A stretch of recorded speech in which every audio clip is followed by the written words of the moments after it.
With thousands of flights being canceled all across the country due to weather delays, pilot and staffing shortages, and fewer flights overall, there are ways for you to plan and protect your vacations to make sure that you can get there on time.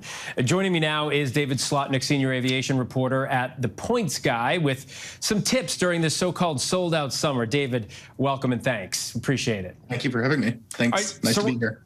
Good to have you here. So right off the bat, you recommend booking the earliest possible flight. A lot of people say that. Why is it, though? Yeah, so it's a good idea generally, just because a lot of these delays happen as there's bad weather around the country. Just you see thunderstorms, you see delays pile up throughout the day. If you get on that first flight, chances are you're going to be okay. You know, those delays haven't started to rack up yet. And just aside from that, you know, the flight is usually positioned, the plane is positioned at the airport where it's going to be leaving first thing in the morning. So, you know, there's really no risk of a delayed inbound aircraft. I would imagine it's also easier to rebook when you're on that earlier flight. If you're on the last flight, you may wind up staying over where you're at, too. That's exactly it. Always a good idea to be flexible. I know that's not easy for a lot of people, but to be flexible with your plans, oftentimes that's really hard to do. You recommend having a backup plan. What does that look like? Yeah, so I mean, it's something that you can decide, you know, as trouble starts to pop up. You don't necessarily need to do this every time you fly, but it's not the worst idea. Just, you know, see what other flights there are. You know, if it's a Tuesday and you're delayed at New York or something, trying to get to Palm Beach, see what other flights there are.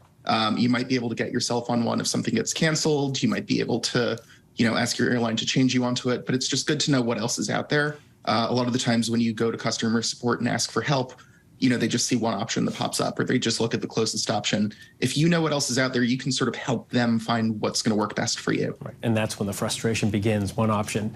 Let's talk about the airlines, which are seeing record demand, record cancellations. What's the best strategy when booking your flights?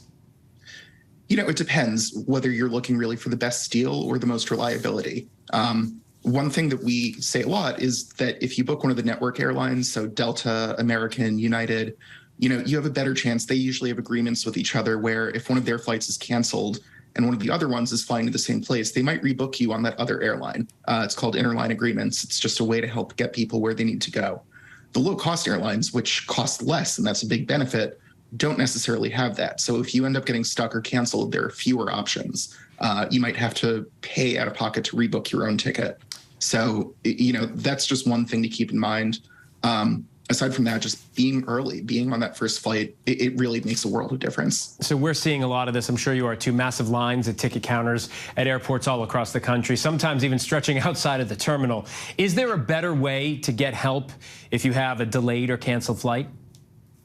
So there's two options. The first, which I always say, is just try and be your own advocate. Look at your flight before you leave for the airport. Maybe check it in the days leading up to it, see what the weather is, and see if you can spot any problems before they pop up.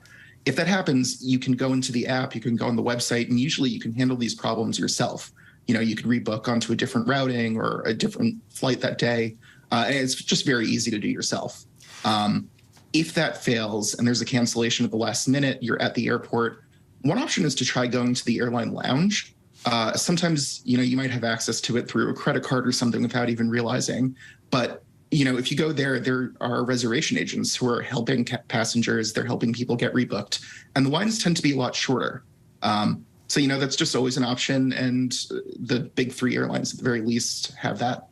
You use the word advocate. You also talk about knowing your rights as a traveler. This is really important. What are the most important rights you need to know about?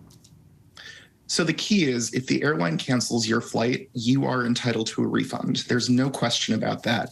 It gets a little bit murkier if things are delayed, but if there's a cancellation, absolutely no question, you get your refund back for the unused portion of your ticket. If that's something that happens, you know, you could potentially book yourself on a different flight that day, and you know that you're going to get the refund, so you can pay for it. On top of that, it's just always a good idea to check which credit card you booked the ticket with. A lot of the times there's travel insurance actually built into your credit card, and they'll pay for maybe a different flight home or for the expenses that you incur out of pocket when there's a delay. So, you know, that's an option that a lot of people have if you haven't necessarily booked a separate travel insurance policy. Finally, David, there are still deals out there for the late summer, early fall, if you have some flexibility with travel dates, right? Yeah, there's still a handful of things popping up. Europe, believe it or not, there are some low-cost airlines. And again, you're getting a low cost here, maybe less flexibility and less reliability, but the price is right. And you can get to Europe for just a few $100s. That's going out throughout the year. Cancun, that's another one that we're seeing, especially in the shoulder season or the beginning of it. So think late August, early September, and then through September. So if you're not going around school schedules, that's a great one. Within the U.S., there have been flights to Chicago. We see some to Palm Beach, other places in Florida, which frankly is surprising considering what vacation hotspots those are. So, one trick, just go into Google Flights, put your home airport, go into the Explore tab, and see what's popping up as a cheap option from your airport.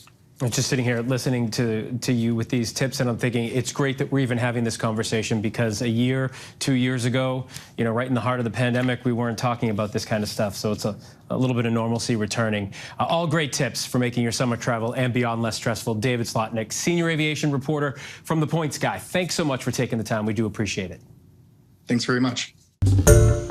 Hi, everyone. George Stephanopoulos here. Thanks for checking out the ABC News YouTube channel. If you'd like to get more videos, show highlights, and watch live event coverage, click on the right over here to subscribe to our channel. And don't forget to download the ABC News app for breaking news alerts. Thanks for watching.